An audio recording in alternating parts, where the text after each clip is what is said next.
Hey everyone, thank you so much for coming out to the Screen at Conference.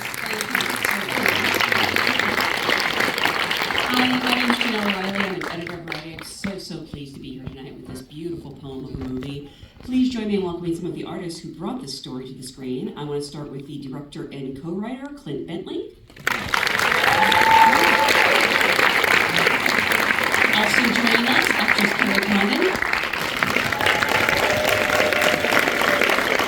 And last but not least, Joel Edgerton.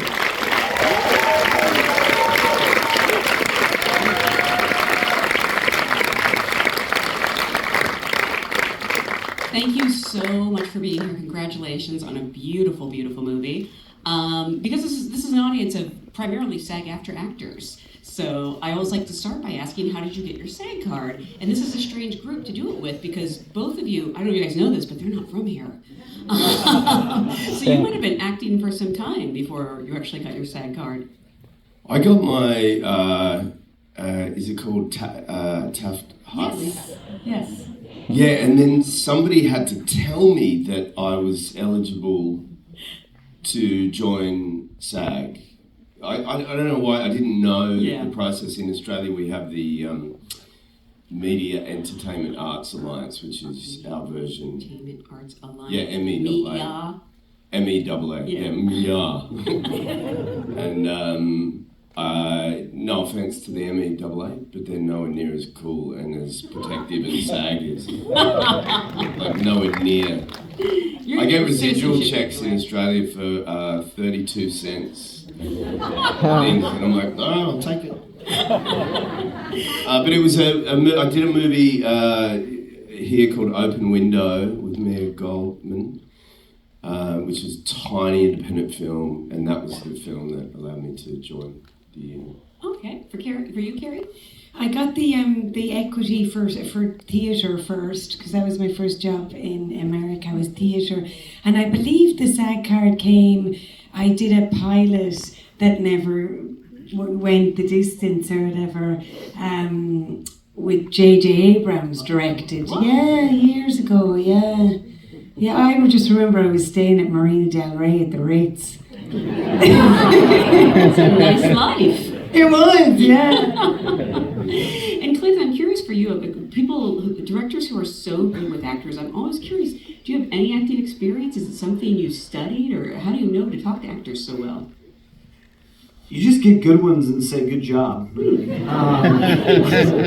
I have not done any acting on stage or in films or anything like that, but before I made Jockey, my first film, I took an acting class just so I could feel what it felt like and know what was helpful when someone was giving direction or when someone, just to be in that space and feel what they were going through and hopefully be able to speak a bit better to that. That's the extent of the acting that I've done. Do you think it helped a lot? It helped a ton. Yeah. One, I realized why it's so addictive for you all to do it and so lovely. It felt like more deeper than like therapy or anything like that. I just felt great after just doing a scene in the acting class. But then also, yeah, it helped to not just say things like bigger or smaller or something like that. Or better. Or better. Yeah. Do it better. That's great. But do it better. But sometimes saying bigger or smaller or something like that helps. So I don't know. It's just like, I think being in that space helped be able to articulate things a bit better. I think that's such a great idea. And actually, I'll start at the beginning with Clint, because I know that Train Dreams is based on Dennis Johnson's acclaimed novella. How did it find its way to you, and what made you see it as cinematic? Because I keep thinking, just from hearing the voiceover, which I don't know if it was taken directly from the book, but this movie feels like a poem in so many ways. Thank you very much. I had known Dennis Johnson's work for a long time and been a huge fan of his, and this was the first book of his that I had actually read. But I don't know if I ever would have thought about it as a film. And then fast forward like 10 years later, I've read everything of his, and some producers had the rights to the book, and they reached out to me after seeing Jockey and asked if I'd be interested in adapting it. And then I read it again with that in mind, and then it really felt like, it just felt very cinematic and felt very beautiful and felt like it had this combination that I hope to be able to translate, of reveling in the small moments of a life, but then also kind of taking a larger view of a life. And then the narration came kind of later, just trying to figure out a way to bring some of the magic in from the novel or the novella into the movie, and it's about 50-50, like from the novella and then written in the style of the novella. Is it true Will Patton does the audiobook? Will Patton does the audiobook as well, yeah. Was that before or after you cast him? Way before. Yeah, he was actually good friends with Dennis Johnson while Dennis Johnson was alive, and did a lot of his audiobooks. I mean, because his voice is so perfect. It's so perfect. I went to look for the book, and I was like, wait a second. Yeah, it's amazing. He just has this, like, I hoped that the narrator would be somebody who is just telling a story and like getting out of, I think one of those classic narrators like from Jules and Jim or You to Mama Tambien who kind of takes asides and things. And he just has this perfect timbre to his voice where he's very sweet, but also has a graveliness to it and a depth to it. It's indescribable. That's so. I can only really think of two other cases where I've really liked an omniscient narrator. And so now this makes three. Oh, thank you. So Great. you're good company with Barry Lyndon and Little Children. Little Children's a great line. I didn't think about that one. Oh my God, so good. But I mean, was there a thought at some point, like, did you ever consider not having narration? I tried it at first when Greg, my writing partner Greg and I, when we first got into it, we just tried to like write it straight ahead, and there was something missing in that going back to that magic from the book. The book's only 117 pages, and yet tells an entire life. And part of that is how Dennis Johnson's able to turn a phrase and skip 5 years in a sentence, or 45 years in a sentence at times. And so it really was just like, I felt like that would help kind of give some personality to it. And then again, like treating the narrator almost like if you had found yourself at some like bar in a logging town and this guy's had too many drinks and starts telling you about Robert Greene. Like that's how I wanted it to feel. So. And for the actors, I'm curious, were you at all familiar with the novel, or did it come to you as a script? And what intrigued you about these characters? I had read the book. It was about 2018. You read everything, so this does not surprise me. No, I don't read everything. I barely can read. He's learning. The novella had been gifted to me, and I don't really spend that much time reading for pleasure. I'm constantly trying to catch up reading other things work-wise, and I read the novella and I sort of realised why it had been given to me. And there's certain books that get passed along for certain reasons, and I was immediately taken with it to the point where I had inquired about the rights of the book and then realised they were taken and had put it out of my mind. And then so it felt like Clint had some sense of me and my interest in this when he reached out to me a few years ago. And I don't know what it was. I was immediately grabbed by so much of Robert's experience. But when I first opened the book and got to the section early on where the Chinese worker is taken, that Robert is complicit in that and starts to experience this sort of ghost-like visitations and guilt, and the rendering of that was the first point of it. And then I was deeply moved by everything that went after it, that I wanted to get. I saw it as a film in my mind, but I remember thinking this would be a really hard thing to adapt. And so when Clint reached out to me, I was very nervous and excited to read it. And I thought he had done an incredibly way better job than I ever would have turning it into what it is. And I think it's very special the way he's taken and harnessed the poetry of Dennis and the voice, the integrity of what's in the novella, but authored his own version.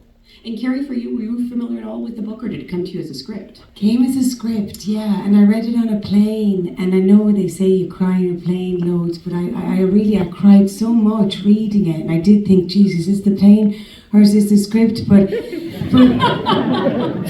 it's so spiritual, I feel, that the script was so spiritual, and then nature was such a huge character, and that was such a big draw for me, because I love movies that have nature and capture nature, and in a beautiful way. And then obviously then I looked at like who was attached after reading it. But the initial read was just the script as a whole was so beautiful. I was like, oh, I really want to be in this. If it moved me to tears just reading it, like it's going to be hard to not do a good job once it's on the screen. So yeah, I just wanted to be in it. It was so beautiful. Did you go in reading cold? Because I'm curious if there was a moment when you thought Claire would be a love interest, because I love that she's not. Yeah, everyone says that. I never thought that. I just read it kind of for what it was, and I suppose I like that because, you know, that sort of idea that someone can be more important touching you at the right time and touching your soul, and I just kind of liked that to be portrayed on screen between a man and a woman, that, you know, it's kind of a nice thing. Yeah, you don't get to see that very often. Yeah. Joel, I'm curious for you because you were familiar with the novel, but when you read the script and you realized, you know, how quiet your character is, and he has to say so much with his eyes and just his face and expression and body language, you know, how did you prepare for that, and how did you feel about that? Was it exciting or intimidating? Or? I talk way too much in life. Way too much. I'm really drawn to quiet characters. I've had a bit of experience with. I think Loving was you know, Jeff Nichols' film Loving was. Sorry. Thank you. Applause, right? You know, and trying to do a lot with very little words. It really focuses the performance. I mean, speaking just to back up about the narration, I realised too that I was supported by that information, that the use of a godlike narrator was allowing the audience to steer us a little bit. That allowed me to focus on the quietness and the subtlety of these moments, and not to falsely create words that would steer Robert in the direction that he was more like me, and to verbose, you know, that I could then trust that I could just live in those moments, and a lot of this experience for me is kind of a different experience in that you know, as much as I say that I'm different, that I talk too much, I'm proving it right now. There's so many personal things in this for me about family, and you know, I'm a husband and a father, and while I was connected to the book 8 years ago, there's so much more connection I had to it when Clint reached out to me, so much that I was almost afraid of doing the film because of dealing with the things that I don't want to think about. Yeah. But it also meant that I realised while it was going to be difficult, there was something that was going to be relatively easy in another way. But the quietness of it is, I don't know, yeah, I guess each job you approach with a sense of where you need to, what tone and what pitch you need to come at it with, and it felt comfortable to me. Yeah. This is a really nerdy question, but because the voiceover is so integral, I'm curious, did you record that in advance? Had the actors heard any of it, or did you hear it for the first time when you saw the movie? Will was on set, just doing it. No. Following Joel around. That's what a good actor he is, I believe that. Did you see? I was like, really? Start that lore, I would believe it.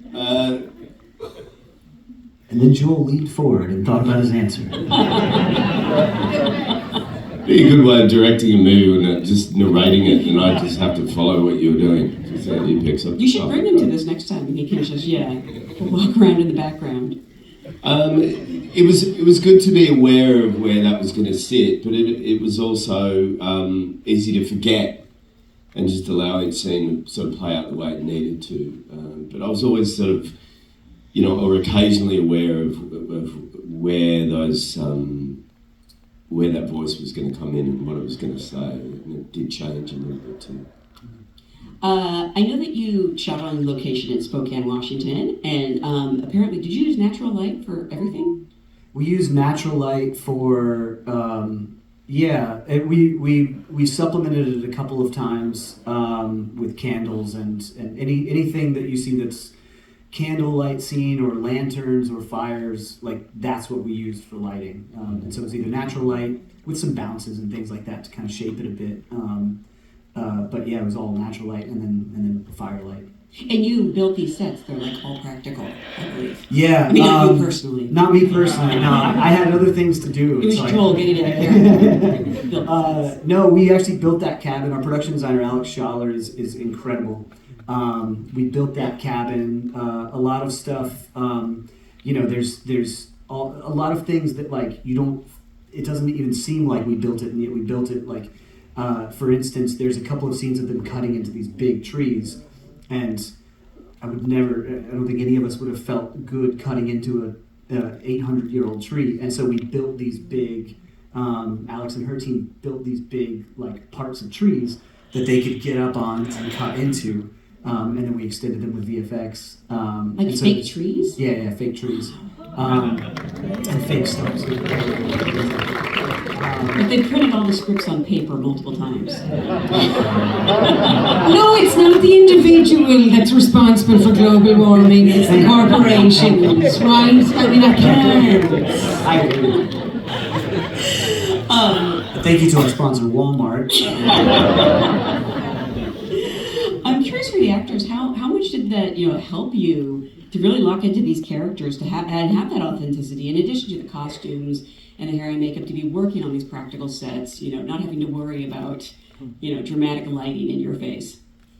I found it amazing to be in these environments for a start, to be in the forests and then to the scenes with Bill Macy by the fire and John Deal.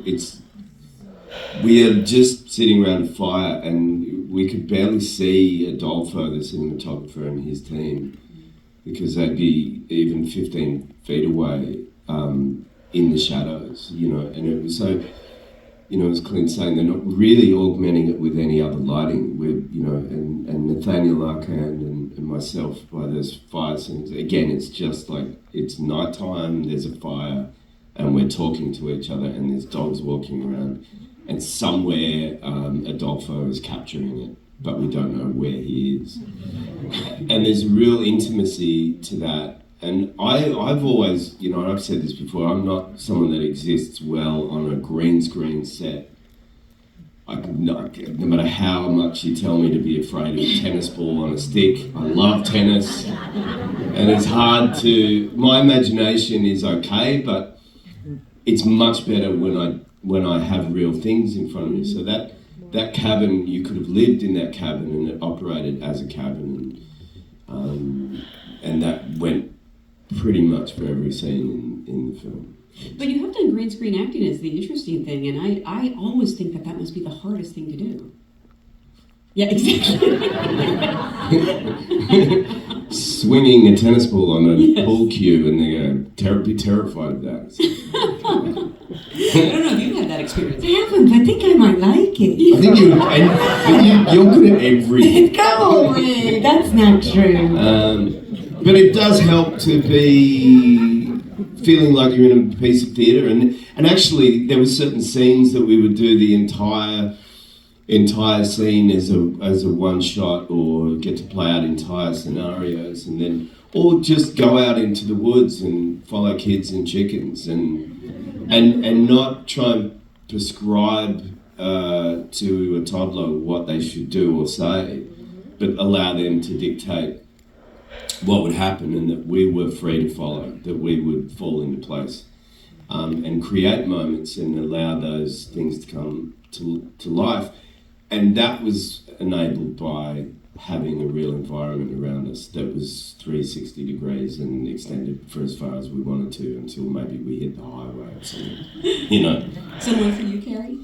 Yeah, that scene on the balcony was so beautiful because the sun was going down, and there's something about capturing nature that feels so like you're lucky, because you're like, oh, the chances of that happening at this moment and this time, and it so just felt really special and very magical, yeah. And then also all the different departments were so great. The hair department, I mean, she really, it was not, they were not custom made wigs at all, that she just did such a good job on, and having to cover the lace when you're not, when under the circumstances that we were under was very tricky, and she did such a good job. And also the makeup, there was a lot of attention to detail. He stained our teeth, which is, because in those days they didn't have like pearly whites, so it was like very, like all those little things make something amazing. Like it's like every department has to be great, or you're going to be taken out of it by going, oh God, like their teeth are so white, or whatever. It's funny to say that is actually one of the things I noticed. I wasn't like sitting there. You noticed that they weren't white. I noticed that I wasn't distracted by that they didn't look like movie stars in the woods. Great. You invoked the wonderful William H. Macy. He's probably Bill to you. He's William H. to me. This movie does have a fantastic cast. Felicity Jones is also wonderful. What was it like to, show up on set and I guess like different people would be there on different days and to get to work with this amazing ensemble? A dream. I mean, John Deal and Nathaniel. We've known each other for. We did a movie together in 2003 with Heath in Australia. We did Ned Kelly. That's right. And we're supposed to be in the film, like it was mentioned that we feel like old friends, And I love that it's a platonic relationship. One of the things I love about. And talking about the quietness of Robert, for example, is that he meets Claire, and this need of connectivity and that friendship is a conduit for expressing the things that are trapped inside of you, and that for this relationship to have become a romantic relationship, it's fine if the audience feels like that's maybe what Robert's looking for, but the anxiety of just connecting with another human being is what it is. And finally, unbeknownst to himself, is a chance to bring things out of him. But every day with every actor was kind of extraordinary, But it was a dream for me to reconnect with Kerry. And then William H. Macy, I just had to put aside that I'm such a big fan of his, and that he was inspiring me while I was going through drama school, being in still one of my favourite films, Fargo. And then working with John Deal, I'm like, I know this guy, I've seen him in so much stuff, and what a pleasure to do the scenes with him. It was a gift. Yeah. For, all of them, Felicity, everyone, for me. What's it like for you as a director? Because you're probably working with a lot of different actors, and they all have different styles or methods or approaches. And I feel like you have to be, a director and maybe a little bit of a therapist, but a little bit of a school teacher. How do you get everyone sort of on the same page, even if they're all very different? I mean, it helps with, everybody's got a different thing that they like, how they approach a scene and all of that. It helps with people like this who are good collaborative people.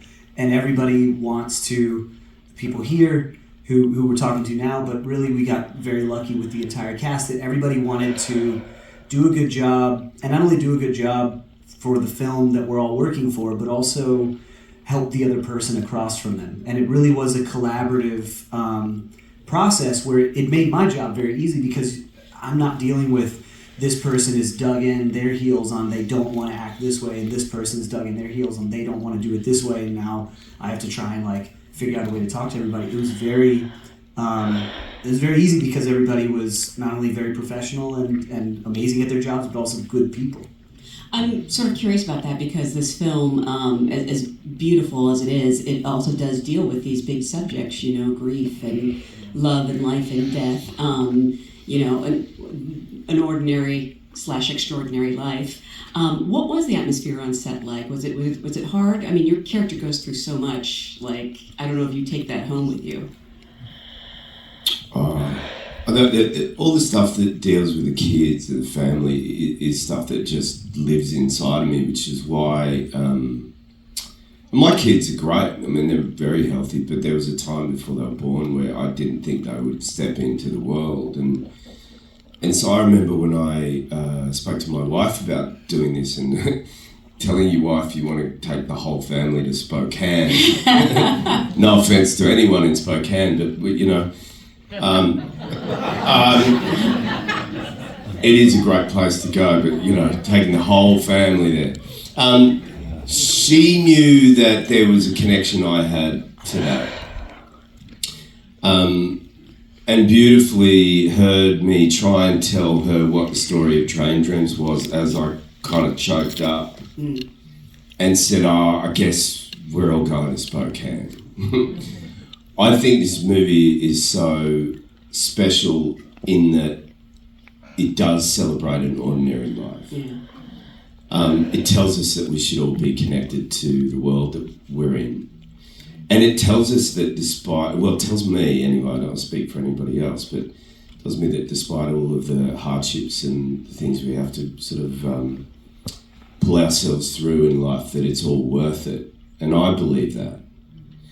And I think it's great to put the heroic lens onto an ordinary, otherwise insignificant character and remind us all that we're all of our lives, we're all very lucky to be even walking on the planet, and that then maybe beyond that, for me anyway, I think, well, then it's like, what do we do with the time that we're here? And it resonates for me on so many levels, and